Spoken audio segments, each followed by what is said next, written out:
Welcome to పురాలోకల్. Tollywood star hero global star junior NTR ఇప్పుడు ఏం చేయబోతున్నారు? ప్రస్తుతం సినీ రాజకీయ వర్గాల్లో ఇదే హాట్ టాపిక్ గా నడుస్తుంది.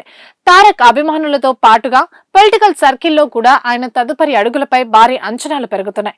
ముఖ్యంగా తమిళనాడులో దళపతి విజయ్ ముఖ్యమంత్రి అవడం వెనుక చేసిన ప్రణాళికబద్ధమైన ప్రయత్నాలు ఇప్పుడు తెలుగునాట సరికొత్త చర్చకు దారితీస్తున్నాయి.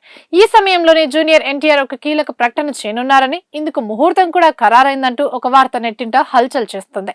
గత కొద్ది రోజులుగా జూనియర్ ఎన్టీఆర్ రాజకీయ సామాజిక అడుగులపై సోషల్ మీడియాలో పెద్ద ఎత్తున ప్రచారం జరుగుతుంది.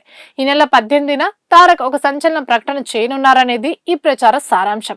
రాష్ట్ర వ్యాప్తంగా ఉన్న తన అభిమాన సంఘాల ప్రతినిధులందరినీ ఒకే వేదికపైకి తీసుకొచ్చి భారీ స్థాయిలో సేవా కార్యక్రమాలు ప్రారంభించే ఆలోచనలో తారక్ ఉన్నట్టు తెలుస్తుంది. ముందుగా సేవా కార్యక్రమాల ద్వారా ప్రజల్లోకి వెళ్లి ఆ తర్వాత సరైన సమయంలో రాజకీయంగా ఎంట్రీ ఇచ్చేందుకు ఈ వ్యూహం పన్నారా అని చర్చలు కూడా నడుస్తున్నాయి. అయితే ఈ ప్రచారంపై జూనియర్ ఎన్టీఆర్ క్యాంప్ లేదా ఆయన పిఆర్ టీం నుంచి ఇప్పటి వరకు ఎలాంటి అధికారిక ప్రకటన వెలువడలేదు.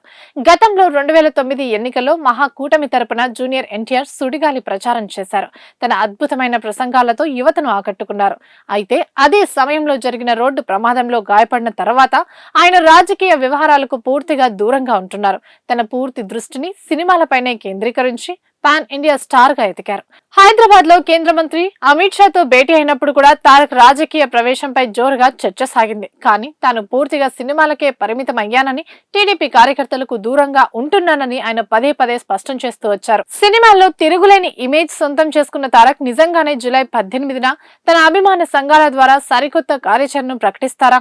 సేవా మార్గం ద్వారా సరికొత్త ప్రయాణాన్ని మొదలు పెడతారా? అసలు ఈ ప్రచారంలో నిజమెంత? తారక్ మనసులో ఏముంది అనేది తెలియాలంటే ఖచ్చితంగా జూలై 18వ తేదీ వరకు వేచి చూడాల్సిందే.